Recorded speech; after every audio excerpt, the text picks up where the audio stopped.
All right, so we're in the outdoor gym today, and we're going to give you a couple different things to do with your shoulder for overhead athletes, baseball player, a volleyball player, anybody that's throwing overhead. I sent you a link, or Dr. Black sent you a link for some small circles. These are really easy to use, some of my favorites. Some of the things you're going to do, you have multiple other things once you get these. Biggest thing is take your elbow, put it on the front of the rib cage. We don't want it back here. It's not the same. Front of the rib cage. Here. Take this, once you plant your rib cage, then open the wrists to where they are dead parallel on the outside of your shoulders. One thing you'll notice on my right shoulder is it's bad, so you'll see that I don't have the range of motion out of it as I do my left. So I can do a couple exercises like this. I can bring the hands in and then back out and then really work external rotation. Okay? I can come up here. This one works really well. External rotation. You'll notice on my right side is very difficult for me. I can do multiple different things with this. As long as these hands aren't being pulled in, we are going to hold out. I can come this way, back and forth, up, back and forth. So I would take whatever range of motion. When I say range of motion, this is a range of motion. This is another range of motion. This angle is a range of motion. And I would do 3 sets of those for up to 15 reps at a time. That's one workout. Another workout is to sit and just hold for say 30 seconds. And hold and just look at a clock. That's one set. Work up to 1 minute. You'll feel a lot of strain in the back of that shoulder. Hold here for another minute. It'll wear it absolutely out, okay? You can also go overhead and hold. These are some of my favorites. All of these angles, depending on how I hold my hand, is a different workout, is a different set. I can here squeeze my shoulder blades together and press.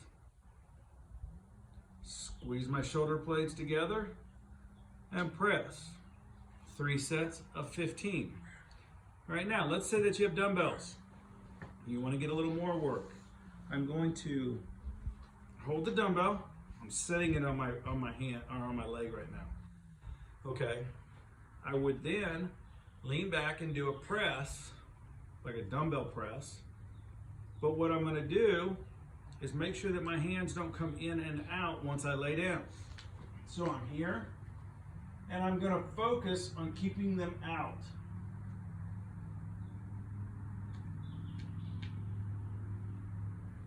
Again, 3 to 15, 3 sets, 15 reps. Let's say that you have a small weighted ball. I'm going to take my elbow at shoulder length. I'm going to throw it in the air. I'm going to catch it.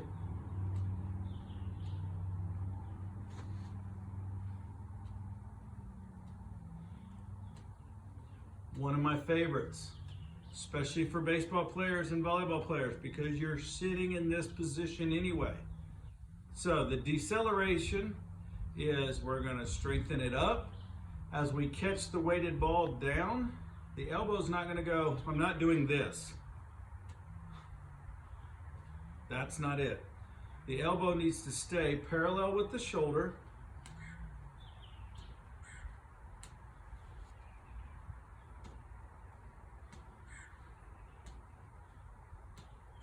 Just like that. The deceleration muscle is when we're coming down. That's that back of that shoulder. You can also feel a lot of stretch in the front to really loosen that shoulder up. You can also do these. Here. Get into a position here, bear crawl. My knees aren't on the ground.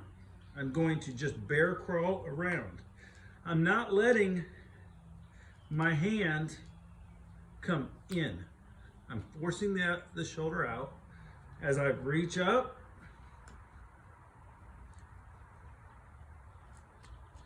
You can do them like that, and then you can do them, say,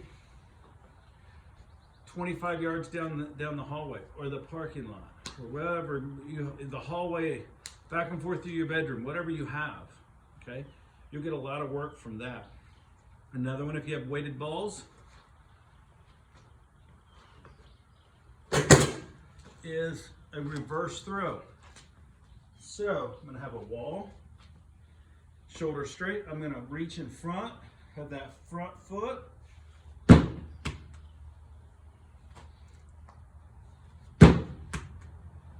I'm just going to throw it as hard as I can backwards.